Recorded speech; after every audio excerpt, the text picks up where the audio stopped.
para Mateus capítulo 7, vamos ler apenas 2 versos, bem conhecidos. Mateus capítulo 7, versos 13 e 14. Mateus capítulo 7, versos 13 e 14. Mateus capítulo 7, 13 e 14 diz o seguinte: entrai pela porta estreita, larga é a porta e espaçoso o caminho que conduz para a perdição, e são muitos os que entram por ela. Porque estreita é a porta e apertado o caminho que conduz para a vida, e são poucos os que acertam por ela. Vamos orar. Pai, obrigado pela tua palavra, tão bela e tão preciosa. Ela que nos traz luz sobre as verdades concernentes à salvação. Ela que nos traz luz sobre as verdades concernentes à nossa vida como crentes. Obrigado pelas belas lições ensinadas pelo Senhor Jesus Cristo, Senhor. Por todos os ensinos aqui colocados nessas noites. Que o Senhor nos ajude a entendermos que essas lições, que estes princípios fundamentais são necessários para vivermos uma vida agradável e do Senhor. Obrigado, Senhor. Nos ajuda a termos as palavras certas para colocarmos nos corações do nosso Senhor. Obrigado por tudo. Em nome de Jesus oramos. Amém. Amém. Como os irmãos têm observado, Jesus ele já tinha lançado todos os princípios fundamentais nos primeiros 2 capítulos. E agora, Jesus muda o itinerário do seu discurso. Repetidamente, Jesus vai e muda o itinerário do seu discurso. E ele começa a aplicar os princípios. Uma coisa é você ouvir que você tem deveres, obrigações, e você é exortado a viver uma vida santa, piedosa, preparada para Deus. E outra é você colocar esses princípios no seu dia a dia, no seu cotidiano. O que realmente é mais difícil. É fácil ouvir, porém é difícil pôr em prática o que ouvimos. É claro, todos nós temos dificuldade com isso, todos. Mas nós oramos sempre, vigiamos para que Deus nos dê a capacidade para nós colocarmos aquilo que ouvimos e temos ouvido em prática. Eu quero ser bem fiel aqui à minha introdução. Quando eu estou ali em Martim, naquela casa pastoral, perto do cemitério, então eu sozinho, eu começo a escrever. Eu gosto de escrever. Diferentemente de um pastor eletrônico, né? Nós temos um pastor eletrônico. E temos um pastor mais antigo, está até brincando hoje. Nós temos um velho, pastor velho e pastor novo. Então, como sempre, eu ainda gosto de anotar.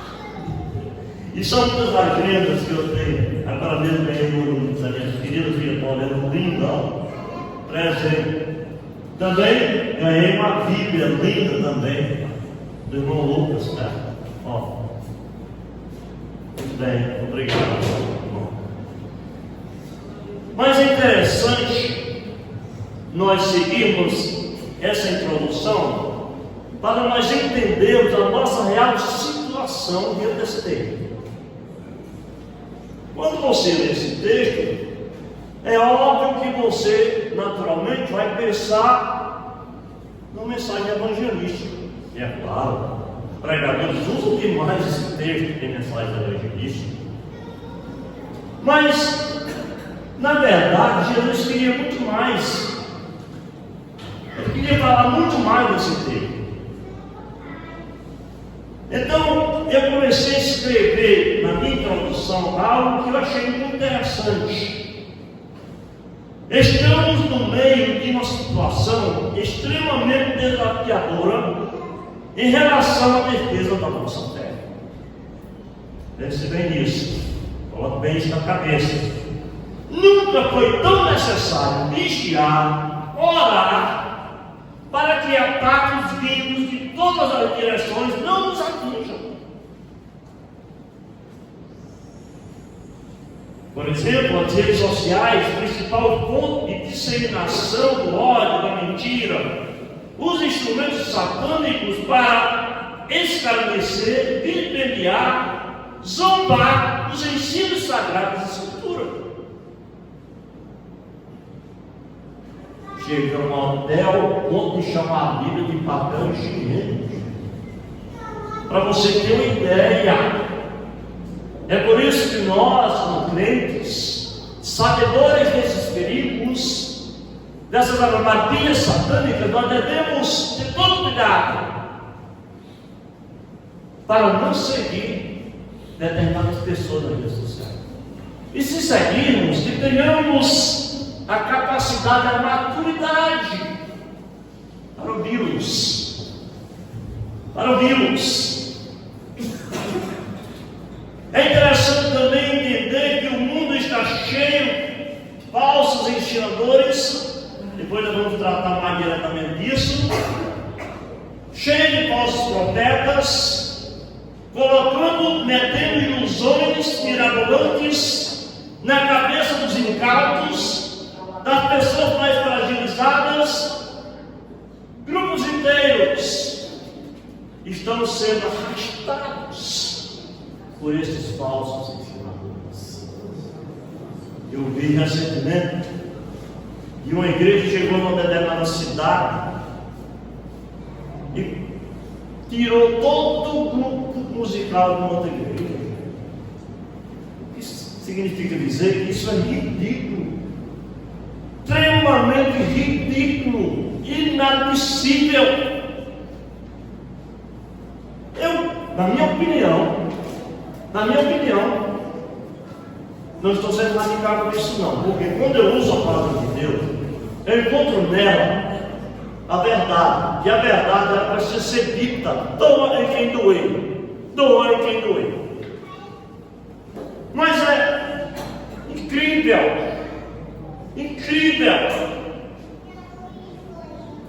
uma igreja chegar aqui e carregar todo esse grupo. Na minha opinião, esse grupo tem que ser disciplinado e não é outra igreja. Concorda? Tem que ser disciplinado. Porque não se trata de uma coisa correta, meu irmão. É algo absolutamente incorreto. Você fazer pressão psicológica, emocional, mexer com o sentimento de pessoas que vivem no mundo das ilusões, para assim atraí-los. Isso é um absurdo.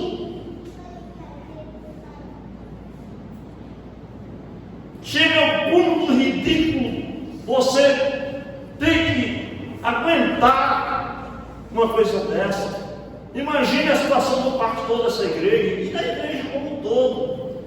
Que respeito eles terão pela sua igreja quando eles viveram tantos anos, aprenderam com o seu pastor, viveram com o seu pastor, com seus irmãos, e agora estão saindo. Somente por quê? Porque tem uma igreja lá cheia de luzes, sons, toda aquela coisa mundana. Gente, pelo amor de Deus, gente, pelo amor de Deus, é por isso que nessa noite eu quero tratar exatamente desses dois caminhos, mas tratar desses dois caminhos olhando para nós, olhando para você, olhando para esse grupo todo aqui. Analisar isso para observarmos que Jesus, ele falou exatamente sobre os sinais dessa autoilusão. Quando ele faz uma aplicabilidade desse texto, desses fundamentos já ensinados, desses princípios já ensinados, Jesus ele vai agora fazer essa aplicação prática, direta ao coração da sua igreja.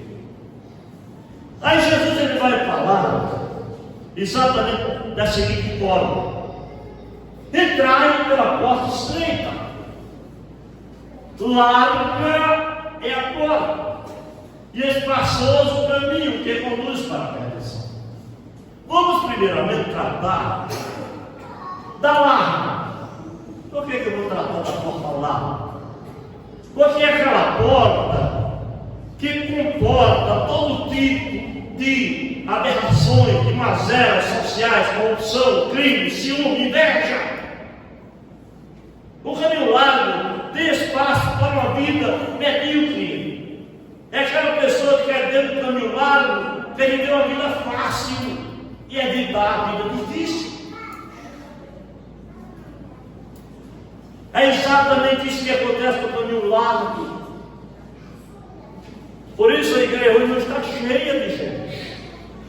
Porque aqui não foi prometido nada para preencher essa de ninguém, para satisfazer desejos carnais de ninguém. Aqui não estamos vendendo ilusões, sensacionalismo, ilusionismo. Aqui não estamos vendendo nada. Aqui não existe um balcão, um negócio, uma empresa.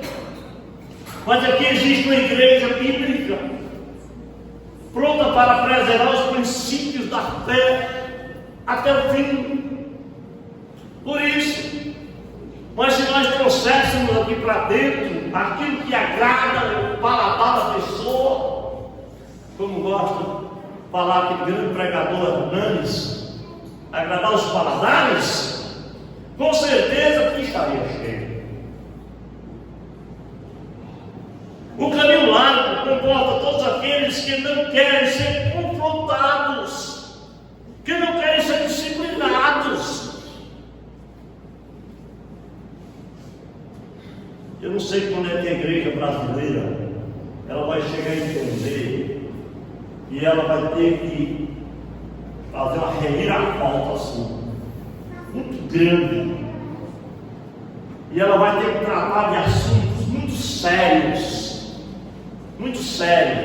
e ela vai ter que perder muita gente. Não sei se perder muita gente, porque a gente que está em Cristo, ele não vai deixar Jesus, mas quem que não está assim, ele vai deixar Jesus. Então ele vai chegar ao ponto algum dia de fazer uma coisa, meu irmão.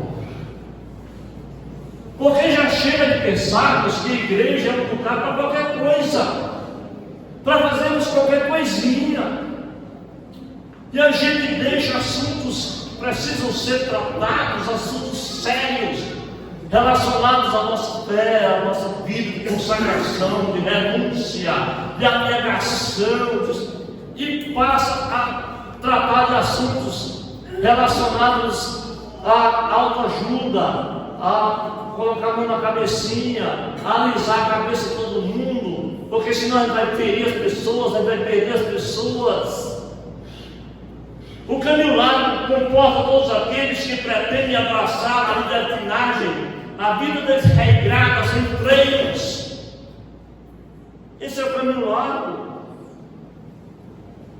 Aqueles que alimentam o seu próprio ego, aqueles que não entendiam, distorcem a palavra,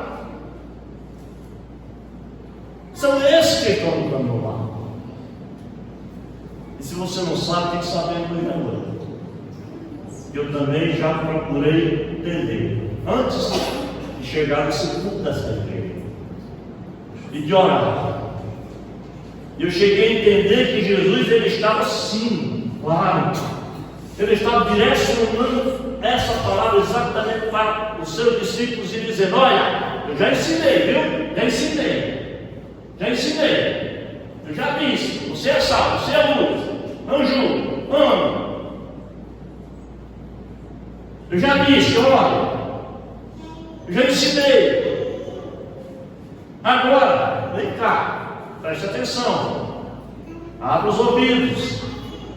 Agora é hora E você entender que você é responsável. Que você tem compromisso, responsabilidade. Que você vai ser luz no mundo, vai ser sal, mas essa missão que você tem, ela tem que ser levada a sério. Não pode ser levada de todo jeito, de maneira leviana. Mas tem que ter comprometimento. Então não faz sentido nós pensarmos que a gente vai ter dentro da igreja grandes multidões. Porque quando você lê, por exemplo, as profecias de Jesus, meu amado, queridos, os sinais da volta, dizem o seguinte: se fosse multiplicar a iniquidade, o amor de quase todos se esfriará.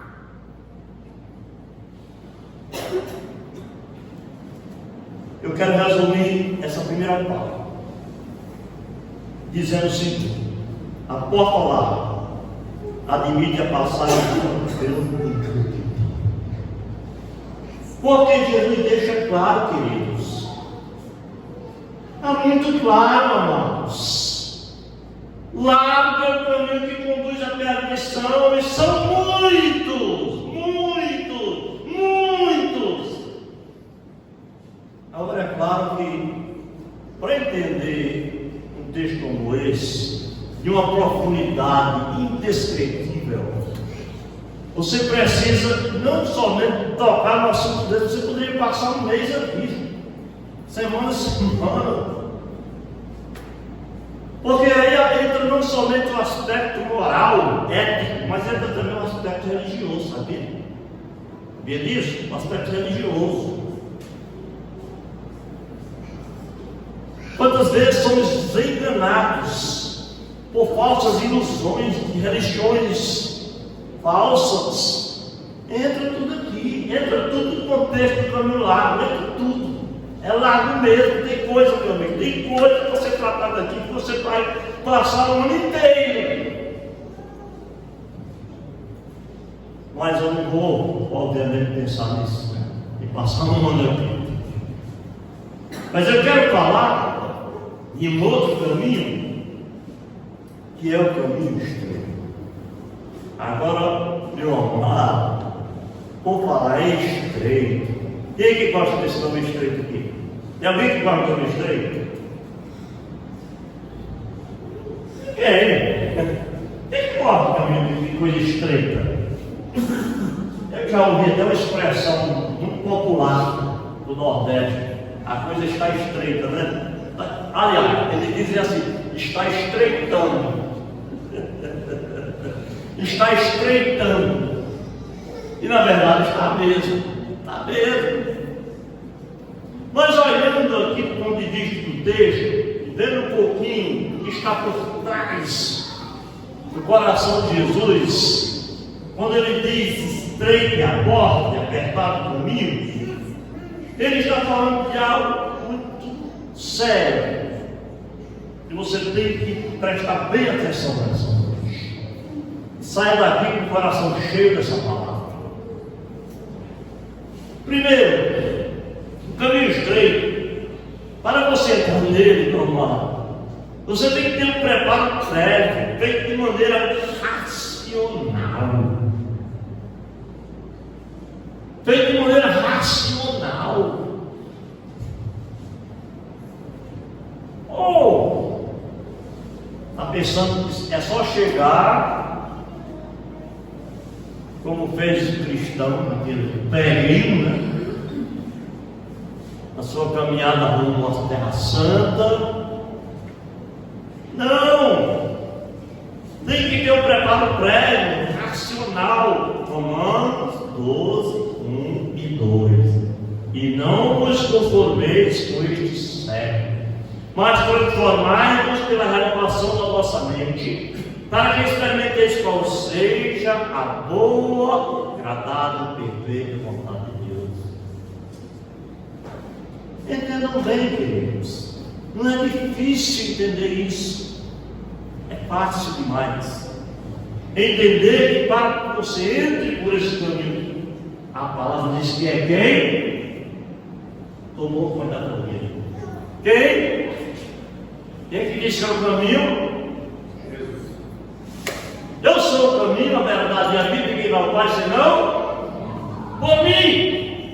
Depende de todo caminhante abandonar uma vida promíscua de pecado para entrar por essa porta, queridos. É preciso primeiramente deixar o fardo, porque senão essa pessoa vai vir para a igreja, recreação semana, 2, 1 mês, 2 meses, 1 ano, 2 anos, 3 anos, e depois vai abandonar os caminhos do Senhor e vai sair mancando, zombando, ridicularizando.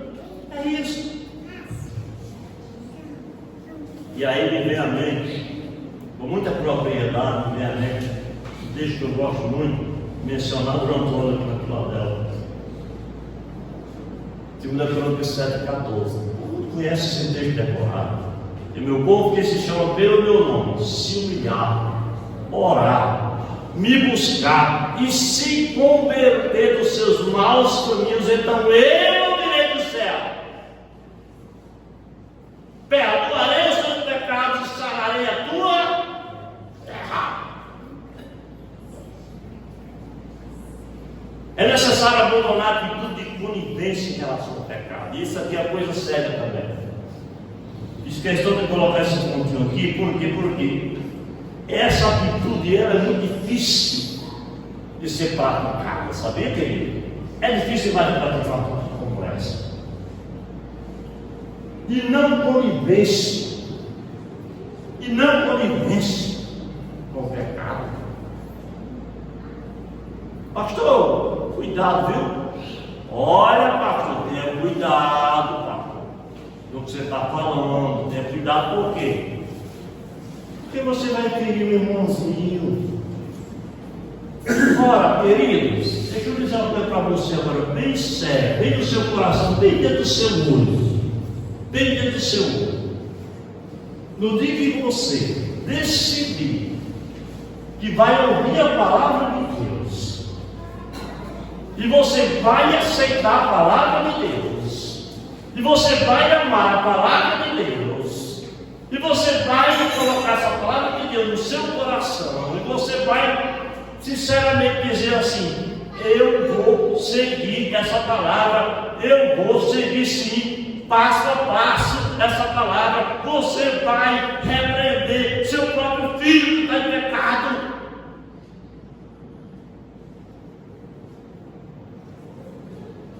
E que se você ouvir o pastor falando de um assunto sério, que precisa ser abandonado, você vai dizer: obrigado, pastor. Obrigado, pastor. Você não vai sair dizendo: hoje o pastor feriu meu irmão, meu sobrinho, minha filha, meu filho, não sei quem, porque na minha família tem esse tal tipo de gente. Você vai sair daqui dizendo: não, eu vou colocar meus joelhos no chão, me prostrar e orar para Deus libertar meu filho. Porque no momento que você sair daqui com raiva, você está simplesmente dizendo: eu aceito que esse pecado é um pecado que pode ser tolerado. Pode ser tolerado. E não pode, queridos. Paulo já diz na sua segunda carta, 5,17 de Coríntios: se alguém está em Cristo, é o quê? Nova criatura. As coisas velhas já passaram, todas as outras se fizeram novas. Paulo escrevendo aos Coríntios, quando ele fala sobre julgo desigual, Paulo, ele não vai alisar a cor de ninguém, não. Não dá para alisar, não, meu filho. Não dá para alisar a cor, não. O negócio é sério, a coisa está brava, a coisa está feia. Se nós não tomarmos as rédeas da igreja, se nós não tomarmos as rédeas da nossa própria vida, tudo vai virar bagunça. Tudo vai virar bagunça, porque tem gente que achar que é normal, a gente vai cair adultério, normal. Adultério normal. Normal, né? Normal, claro, é normal para o ego, é normal para a carne, porque traz sabor, traz alegria que não tem nada a ver, uma alegria falsa, ilusória, comprometedora. Por isso que Paulo, em 2 Coríntios, capítulo 6, 2 Coríntios, capítulo 6, Paulo, quando ele fala, por exemplo, sobre justo desigual, ele diz, versículo 14: não vos ponhais em justo desigual com os incrédulos, porquanto que sociedade pode haver entre a justiça e a iniquidade? Porque comunhão da luz com as trevas? Que harmonia de Cristo o maligno? Porque união do crente com o incrédulo? Que ligação há entre o santuário de Deus e os ídolos? Porque nós somos santuário de Deus vivente, como ele próprio disse: habitarei e andarei entre eles, serei o seu Deus e eles serão o meu povo. Agora vem a lapada do Paulo. Agora vem a lapada que ele dá. Vem a exortação. Meu amigo, ele vai dizer o seguinte: com toda clareza, ele vai dizer o seguinte: retirai-vos do meio deles. Se estão no caminho lá, se acha que é natural, se pode fazer tudo, e tudo está certo, e o crente sofrendo, e o crente enfrentando problemas difíceis, situações difíceis, que a família lhe protege, casais que estão se separando, divórcio, de todo jeito, a torce direito, porque existem determinadas situações que podem ser explicadas, que podem ser compreendidas. Mas existem situações que, de forma alguma, elas são aceitas. Continuando aqui no caminho estreito, o que é que eu devo fazer para entrar com ele? Eu devo entender que existem determinadas preferências que precisam ser deixadas de lado. Preferências, quando eu falo de preferência, eu me refiro àquilo que agrada o crente, coisas que ele está até comentando hoje, lá em Mateus. Nós estávamos comentando sobre ir para o culto.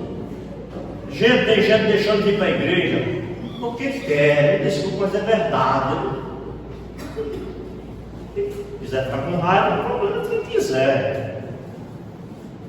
É porque não tem culto com prioridade. A palavra de Deus com prioridade, a comunhão com prioridade. Por quê? Porque se você tiver um dinheiro para receber o pão, pode chover, cair relâmpago, você arranja um carro, arranja um guarda-chuva.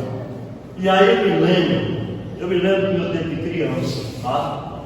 Meu tempo de criança foi um tempo interessante lá em Martins.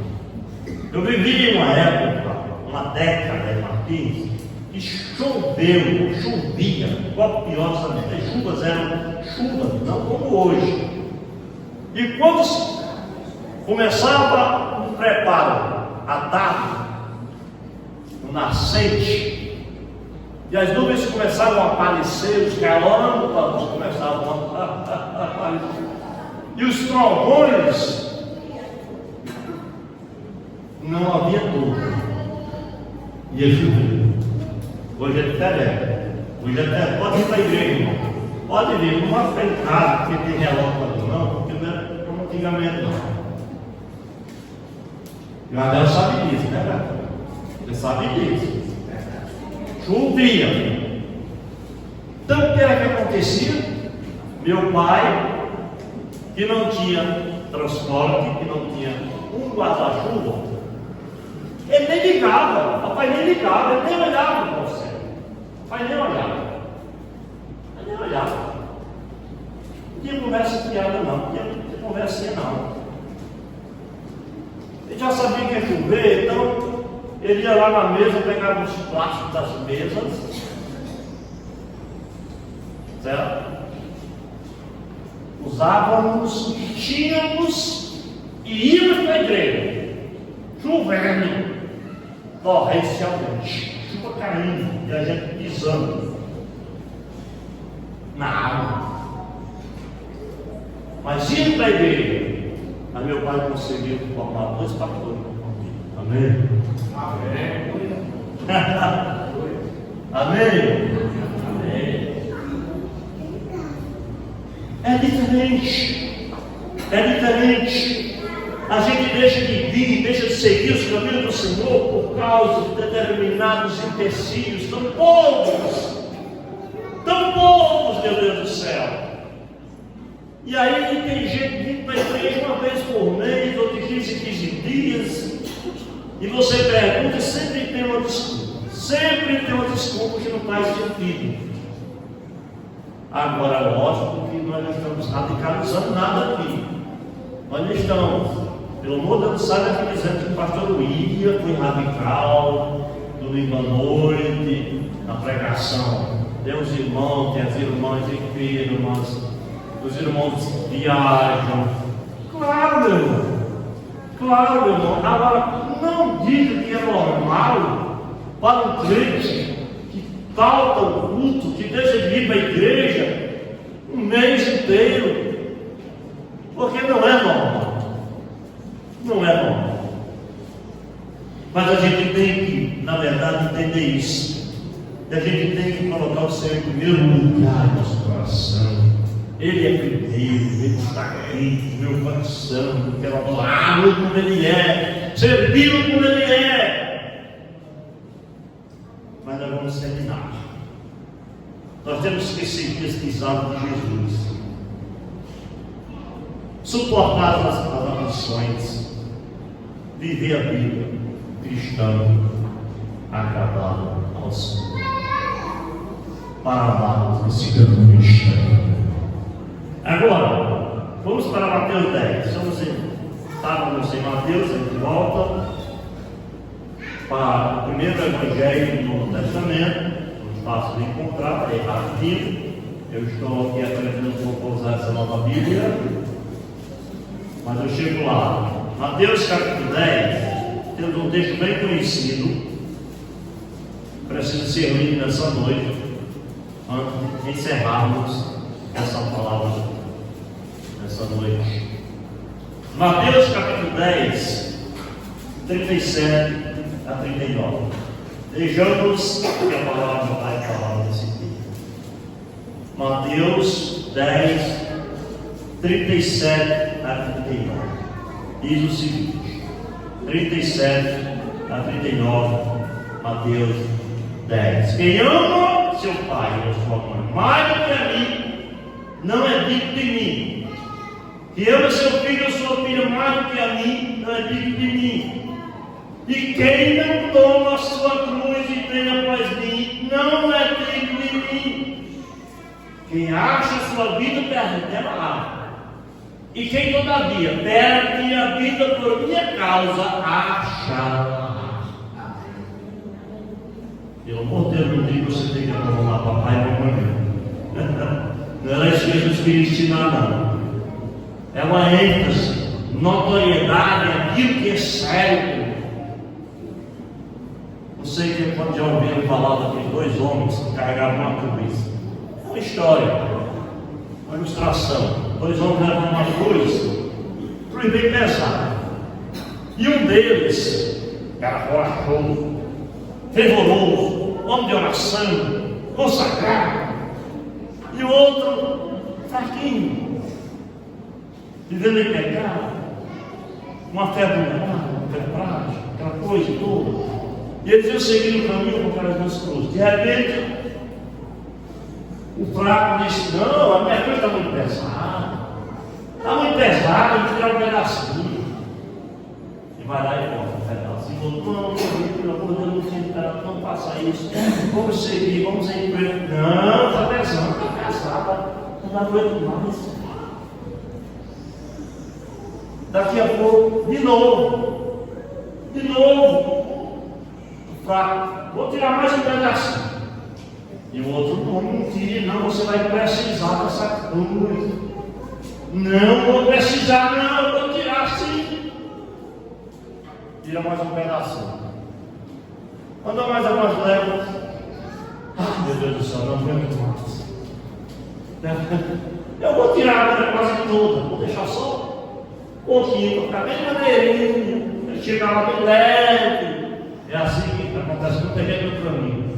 Quer viver uma vida leve, solta. De repente ele chega lá e tem uma vista. E para transpor, eles precisam de quê? Da cruz como porque aguentou até o fim, transpôs com facilidade nas trevas. Por isso é importante atentarmos para a veracidade desse texto, não pensando em sacrifício, porque Jesus já fez sacrifício por nós, mas pensando na responsabilidade que temos de vivermos uma vida que agrade ao Senhor. E para encerrarmos, tem um texto aqui que eu vou ler na íntegra, para servir de conclusão. Você tem que ser parecido com Jesus em 3 áreas. Eu vou citar para você. Guarda no seu coração e leva para casa esse projeto, tá? Guarda aí. Guarda essas 3 áreas que eu falo. Você tem que andar como Cristo andou, servir como Cristo serviu e amar como Cristo amou. Amém? E o texto que está em Efésios, encerrado. Efésios 5, 3 a 21. Nós vamos ler esse texto como encerramento, fechamento da nossa palavra dessa noite, para que os irmãos possam entender melhor ainda a grandiosidade desse texto do sermão do irmão. Eu amo o sermão. Eu sou realmente um apaixonado pelo sermão do irmão. Creio que ele, somente ele, poderia servir para que o crente fosse o melhor do mundo. Efésios 5, Paulo, nos versículos de 3 a 21, ele vai dizer o seguinte. Acompanhe comigo e vamos terminar por aqui. Mas a impudicícia e toda sorte de impurezas ou cobiça nem sequer se torneia de vós como convém a santos, nem conversação torpe, nem palavras vãs ou chocarrices, coisas essas inconvenientes, antes pelo contrário, ação de graças. Sabei, pois, isto: nenhum incontinente, ou impuro, ou avarento, e é idólatra, tem herança no reino de Cristo e de Deus.